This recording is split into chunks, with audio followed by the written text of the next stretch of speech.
현대인들한테는 결핍이 되어 있더라고요. 불안하고 피곤하고 짜증나는 과열되어 있는 이 신경을 이완시키고 진정시키는 그런 천연신경 안정제는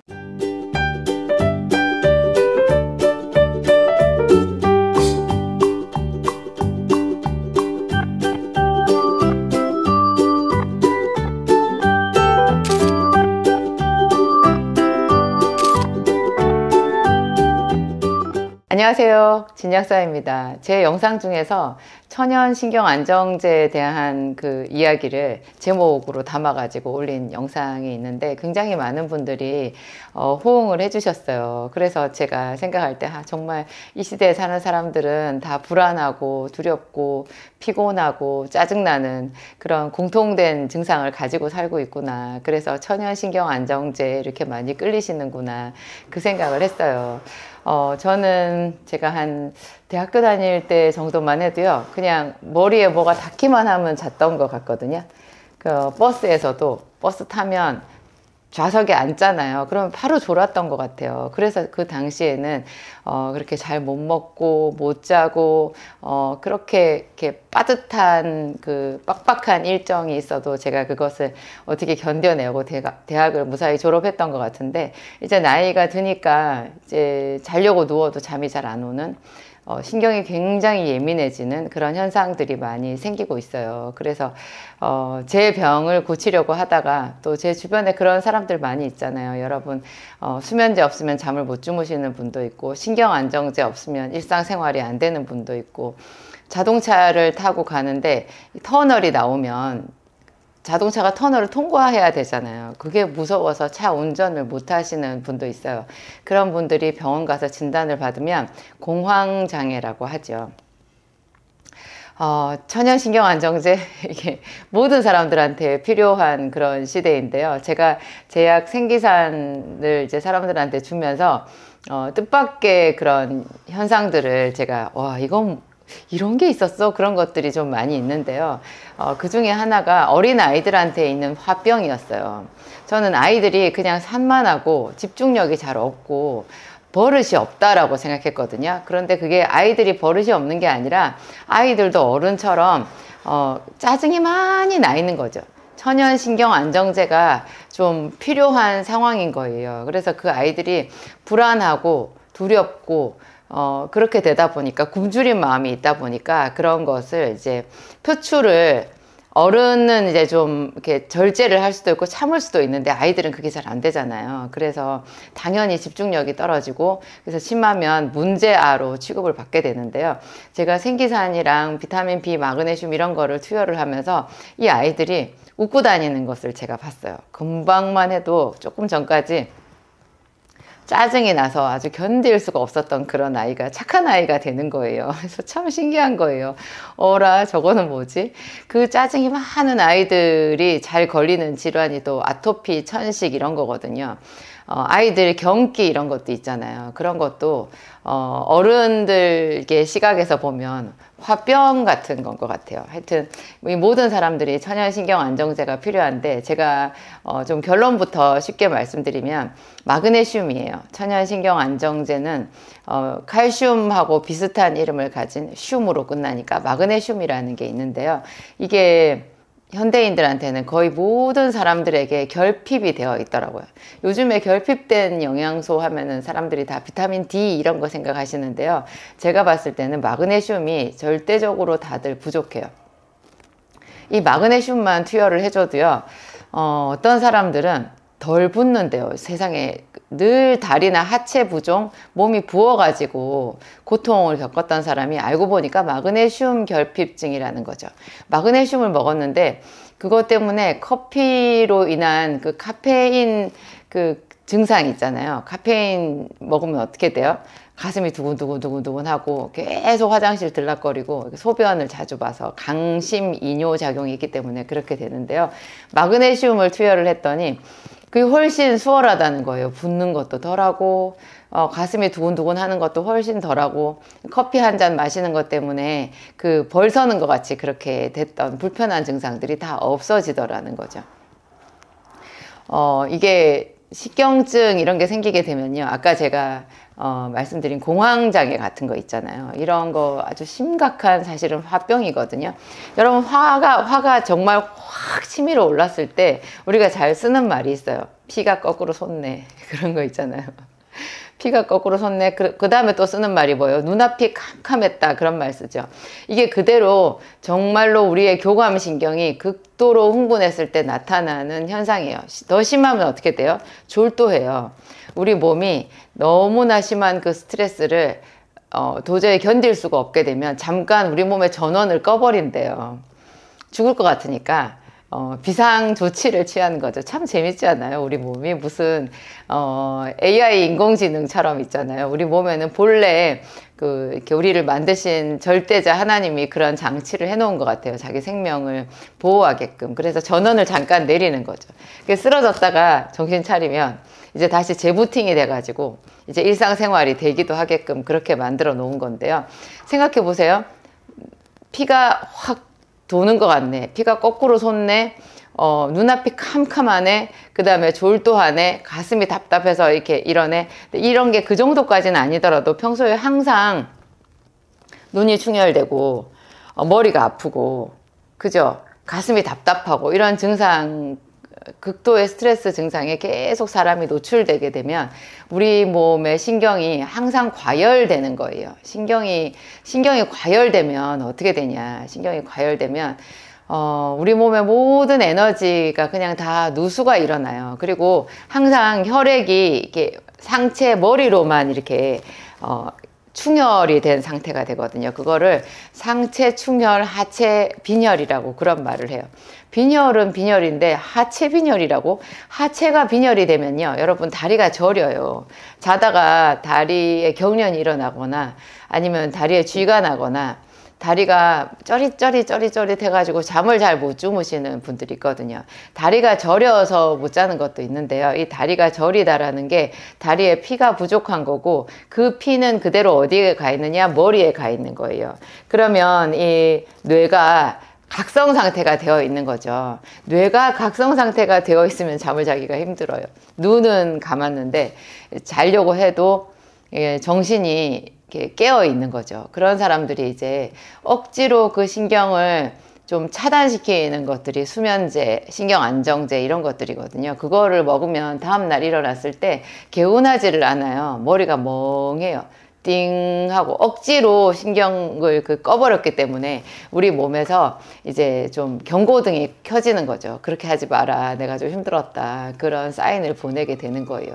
그리고 수면제나 신경 안정제를 계속 쓰게 되면 또 좀 무서운 부작용이 있는데요. 분명히 자기가 남들이 보기에는 눈을 뜨고 정상적으로 생활을 했어요. 그랬는데 조금 전에 한 5분, 10분 전에 자기가 무슨 일을 했는지 블라인드 까맣게 하나도 생각이 안 나는, 그러니까 아무 생각이 없는 상태에서 자기는 움직이고 뭔가 생활을 한, 자기도 모르게 전혀 기억이 안 나는 어떤 말을 다른 사람한테 한 그런 현상이 생겨요. 예를 들면 택시를 탔는데 한참 있다가 이 사람이 알게 됐대요. 내가 지금 어디로 가고 있는 거지? 그래서 택시 기사 아저씨한테 물었대요. 제가 지금 어디로 가고 있는 거예요? 그랬더니 자기가 가려고 하는 방향이랑 정반대로 어떤 지명을 얘기를 했대요. 그래가지고 택시 기사님이 그쪽으로 운전을 해서 가고 있는데 자기 정신을 차려보니까 자기는 그런 말을 한 기억도 없고 정반대 방향으로 가고 있더라는 거죠. 이게 멀쩡한 대낮에 이런 일들이 생길 수가 있어요. 그래서 우리 신경 관리 이런 거 굉장히 중요하거든요. 이 과열되어 있는 이 신경을 평소에 항상 좀 이완시키고 좀 진정시키는 그런 방법들이 있는데, 아까 제가 말씀드린 마그네슘을 항상 복용하는 거 굉장히 좋은 방법이고요. 여기에 신경 비타민 B예요. 비타민 B. 제 진약사 모을에 들어가면 비타민 B 중에서 가장 저렴하면서 가장 함량은 높으면서 하여튼 여러분들의 그 일상생활에 굉장히 도움이 될 수 있는 그런 비타민 B, 제 이름 비타민 B가 2종류가 있거든요. 그런 거를 최소한 하루에 오전에 아침이나 점심때 하나 알씩 복용을 하시면 마그네슘하고 이 비타민 B가 서로 환상의 조합을 이뤄요. 그래서 훨씬 정신 집중은 잘 되고 집중은 잘 되고, 그렇지만 외부 이렇게 짜증나는 자극에 있어서 좀, 내가 이렇게 저항력이 생겨가지고, 누가 무슨 소리를 해도 쉽게 이렇게 내가, 화를 낸다거나 짜증이 난다거나 하여튼 신경이 너무 곤두선되거나 그런 것을 좀 이렇게 피할 수 있어요. 부드럽게 이렇게 넘어갈 수 있는 저항력이, 신경 저항력이 생긴다라고 제가 그렇게 말씀을 드려요. 그 외에 우리가 생활 습관 중에 할 수 있는 거요. 생활 습관 중에 할 수 있는 거, 하루에 한 번은 꼭 걸어주기를 하는 거 참 좋은 것 같아요. 편안한 상태에서. 특히 저는 이제 점심을 먹고 나서 걸으면 제일 좋다라고 말씀드리는데, 저녁 먹고 나서 걷는 것도 참 좋은 것 같아요. 어떤 사람들은 자기 일이 하루 종일 걷는 거기 때문에 자기 따로 걷지 않아도 된다 이렇게 얘기하시는데요. 일로서 걷는 거랑 편안하게 산책하면서 걷는 게 또 좀 의미가 달라요. 한 번에 한 30분이나 40분 정도 이 손가락 끝이 약간 뻑뻑하게 이렇게 부어오른 것 같은 느낌이 들 때까지 좋은 생각을 하면서 걸으면 참 좋은 것 같아요. 좋은 생각을. 저도 5만 가지 생각을 다 할 때가 있거든요. 우리 흔한 말로 왜 5만 가지 생각하고 있네 그러잖아요. 근데 생각이 내 마음대로 이렇게 막 내 생각 속에 들락날락 이렇게 하게 되면 우리 신경이 굉장히 피곤함을 느껴요. 그럴 때, 저는, 성경 말씀을 좋아하니까 성경 말씀이나 아니면 여러분 명상하기 좋은 그런 시 같은 거 있잖아요. 좋은, 좀 긍정적이고 아름답고 서정적이고 그런 시나 노래나 이런 것들을 좀 들으면서 생각하면서 이렇게 산책을 하는 거, 이게 세로토닌 호르몬 자연 분비하는 방법이거든요. 우리 몸에 편안하게 이완시켜주는 그런 좋은 호르몬들이 있는데요. 그 대표 주자가 세로토닌이라는 거예요. 이 세로토닌 호르몬이 분비되게끔 하는 게 하여튼 그렇게 편안한 상태에서 걷는 거. 너무 심박수 올리려고 억지로 운동 효과 생각하고 빠르게 걷는 것보다 좀 편안한 상태에서 걷는 거 굉장히 도움이 되고요.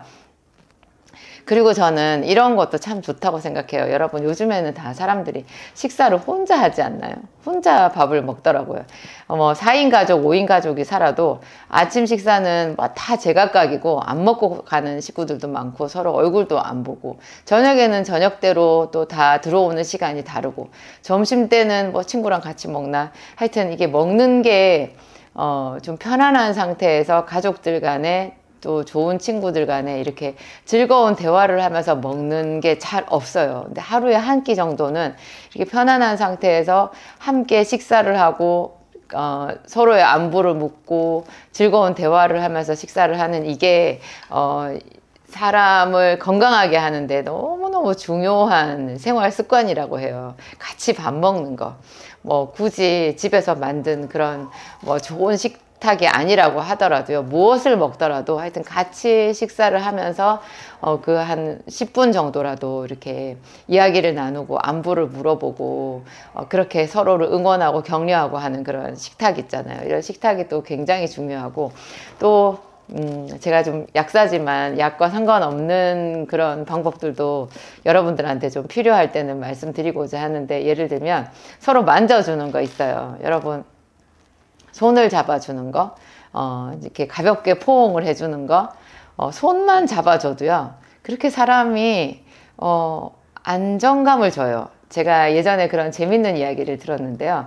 할머니, 할아버지가 같이 사시다가, 할머니가 먼저 돌아가시잖아요. 그러면 할아버지가 혼자 생존해서 살아가는 그 시간이 굉장히 짧대요. 할머니 혼자서 사시는 경우보다 할아버지가 혼자 남겨졌을 때, 더 이렇게 생명이 많이 단축된다는 얘기가 있더라고요. 근데 그게 여러 가지 이유가 있겠지만, 그 중에 학자들이 이렇게 보았을 때 중요한 게 스킨십이 없다라는 거예요. 할머니가 있으면 할머니가 할아버지 등도 주물러 줄 수 있고, 이렇게 어딘가 만져주는 게 있거든요. 그런데, 할머니가 혼자 남았을 때는 할머니는 손자도 봐주고, 주변 또 다른 친구들 할머니들이랑 이렇게 어울리고 하는 게 있어가지고 좀 괜찮은데, 할아버지가 혼자 남으면 아무도 자기를 만져주지 않는다는 거예요. 그래서 할아버지가 일찍 돌아가신대요. 스킨십이 이렇게 사람의 마음에 평안을 가져다 주고 안정을 주는 거죠. 이렇게 만져주는 거. 그래서 우리 어린 아이들을 많이 안아주고 발도 만져주고 이쁘다 해주고 볼도 이렇게 만져주고 하잖아요. 하잖아요. 그런 게 없으면 그 아이가 사실은 얼마 못 산다고 그러네요.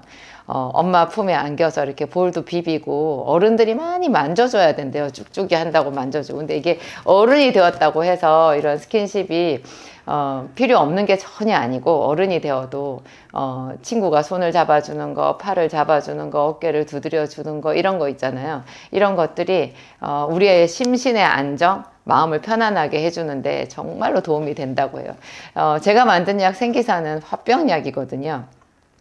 이게 심중에 있는 울화, 정말로 화가 오래 차이게 되면 울화라는 것이 생기는데요. 저는 굉장히 놀라웠어요. 이 생기산이 거의 모든 체질의 사람들한테 다 필요하더라고요. 현대인들한테는. 심지어 8개월 된 어린 아이들도 세상에 아토피가 있거나 너무 음식을 잘 소화를 못 시키고 잘 못 먹고 이런 아이들 있잖아요. 많이 경기하고 울고 하는 아이들한테 이 생기산을 조금 먹이면 변도 잘 보고 애가 빵실빵실 웃고 아토피가 없어져요. 참 신기한 거예요. 굉장히 나이 많은 어른들도 그렇고 깡마른 남자도 그렇고 뚱뚱한 체격이 굉장히 큰 기름진 그런 사람들도 그렇고 모두가 다 공통의 어떤 질병을 가지고 있는데 그게 이 심중의 스트레스더라는 거죠. 그래서 모든 사람이 이 시대에는 화병에 시달리고 불안과 두려움과 초조에 시달리는구나, 그런 생각이 들었어요. 제가 공황장애나 또 이렇게 경기하는 사람들 있잖아요. 전간병이라고 하는데 그런 병이 있는 사람들한테 생기산을 써서 거의 효과를 다 아주 경이로운 효과를 많이 관찰을 했었거든요. 그래서 병원에서 쓰는 약 같은 거는 거의 다 신경을 차단하는 약을 쓰기 때문에 굉장히 사실은 무서워요. 어떤 전간병이 있는 아이가 있었는데 그 아이의 아빠가 그 아이는 이제 아주 어렸을 때부터 전간병이 있어서 자주 발작을 하니까 병원에서 계속 그 약을 타다가 먹인 거예요. 근데 그 아빠가 어느 날 자기 집에 있는 그 감기약인 줄 알고 아들의 전간약을 잘못 먹었다는 거예요. 그 약을 먹고 나서 그 아빠가 얼마나 놀랬는지, 세상에 자기 아들이 먹는 그 전간병 약을 자기가 먹었는데요, 며칠 동안을 정신을 못 차리겠더라는 거예요. 물론 자기는 전간병이 없는데 전간약을 먹었으니까 잘못된 약을 먹어서 그렇다라고 생각할 수도 있지만 이 아빠가 깨달은 거죠. 그 약이 내 아이를 바보로 만드는 약이구나. 정신을 못 차리게 하는, 신경을 다 이렇게 단절시켜버리는, 신경 반응을 끊어버리는 그런 약이구나. 이 독한 약을 내 아들이 10년이 넘게 먹었으니 어떻게 되는 것인가. 그래서 굉장히 충격을 받고 어쩔 줄 몰라 하시는 거를 보았어요. 근데 그게 그 약이 가진 참 어쩔 수 없는 그런 부작용인데요. 사실은 이 전간병도 화병이라는 생각에서, 그런 관점에서 접근을 하면, 이 생기산을 썼을 때 생기산과 비타민 B, 마그네슘, 제가 이런 걸 같이 썼거든요. 천연신경 안정제를 같이 쓰는 거잖아요. 이렇게 썼을 때 놀랍게 그 아이들, 그 어른들의 그 병원 전간병이나 공황장애 약이 이렇게 줄어들어요. 점점 줄어들어서 나중에는 거의 그 약을 끊을 수 있게, 그리고 발작 횟수도 거의 없어지게 이렇게 되는 것을 보았어요.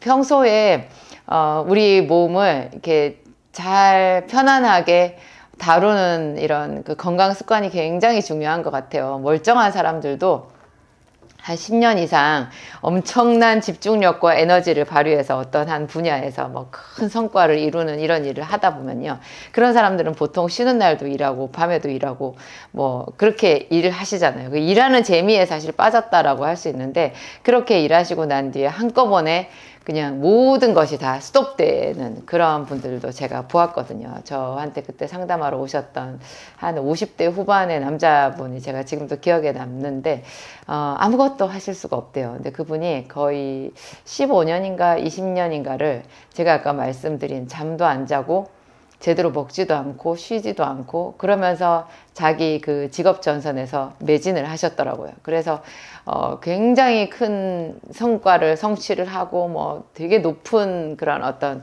지위에까지 올라가시고 이렇게 했는데, 갑자기 그의 몸에서 모든 것을 다 거부하게 된 거죠. 그래서 잠을 잘 수도 없고, 아예 잠을 잘 수도 없고, 아예 먹을 수도 없고, 음식이 들어가지를 않고. 여러분, 음식이 안 들어간다라는 거 상상이 되세요? 제가 예전에 그랬던 적이 있어요. 제가 사법시험 볼 때 나이 한 40쯤 되어서 사법시험 준비 할 그때 제가 이미 새 아이의 엄마였고, 이렇게 약국을 또 오래 했고, 또 교회 사모로서 쉬는 날도 없이 일을 한 상태에서 제가 또 뭐에 꽂혀가지고 좀 대단한 도전을 해보고 싶어서 사법시험에 도전을 했다가 결국 제가 끝까지 가지를 못하고 1차 시험만 합격한 상태에서 그냥 2차 시험 제대로 쳐보지도 못하고 중단할 수밖에 없게 되었는데, 그때 제 몸 상태가 그랬어요. 밥을 먹으면 씹잖아요. 씹는데 이 밥이 도로 나와요. 어떻게 그럴 수 있어요? 근데 밥이 도로 나와요. 삼켜지지를 않는 거예요. 그래서 제가 밥을 못 삼킨다, 물을 못 삼킨다, 그런 사람들의 고초를 제가 너무나 잘 알아요. 어떤 분은 물을 하나도 못 마시겠다는 분들이 저한테 오셨었는데, 당연히 밥도 못 먹죠. 근데 그분은 자기만 그런 게 아니라 자기 형제들도 그런 사람들이 꽤 여러 명이 있는데요. 정말 그 뼈밖에 안 남았더라고요. 못 먹어가지고 이제 진짜 죽게 생겼어요. 근데 그분이 생기산을 가루를 조금씩 입에 넣고 물도 안 삼키고 그냥 물도 없이 입안에서 살살 녹여서 삼키기 시작하셨는데, 그분이 며칠 안 가서 물을 삼킬 수 있게 되고 밥을 먹을 수 있게 되고 그렇게 기적적으로 살아나는 것을 제가 보았어요. 이게 화라는 것이 그렇게 무서운 것 같아요. 그분도 스트레스를 많이 받아서, 착한 분이라 그런 거겠죠. 스트레스를 많이 받아서 그게 바깥으로 분출이 안 되니까 속에 울화가 생겨가지고 그분 나름 그 체질 반응으로 아무것도 먹을 수가 없는 그런 때까지 가게 된 것 같아요. 제가 좀 두서없이 말씀드렸는데, 하여튼 정신적인 것, 이게 또 육체적인 것에서 오기도 하지만 육체와 정신은 밀접하게 관련이 되어 있고요. 그래서 먹는 거 마그네슘이나 비타민 B나 또 심한 분들은 생기산도 먹어야 되겠지만, 또 평소에 자기 생활 관리, 내가 나에게 괜찮아 라고 말해주는 거 굉장히 좋아요. 바카스 한 병보다도 더 좋은 것 같아요. 내가 나에게 괜찮아, 이번 일 잘 못 되면 어때, 또 새로 하면 되지, 괜찮아, 괜찮아, 내일 되면 또 새로운 힘이 생길 거야, 괜찮아. 저도 저한테 괜찮아 라고 말을 해가지고 제가 지금 살고 있는 것 같거든요. 하여튼 이런 자기 마음을 관리하는 넉넉한 기술도 우리 건강을 사수하는데 정말 필수적인 지식인 것 같아요.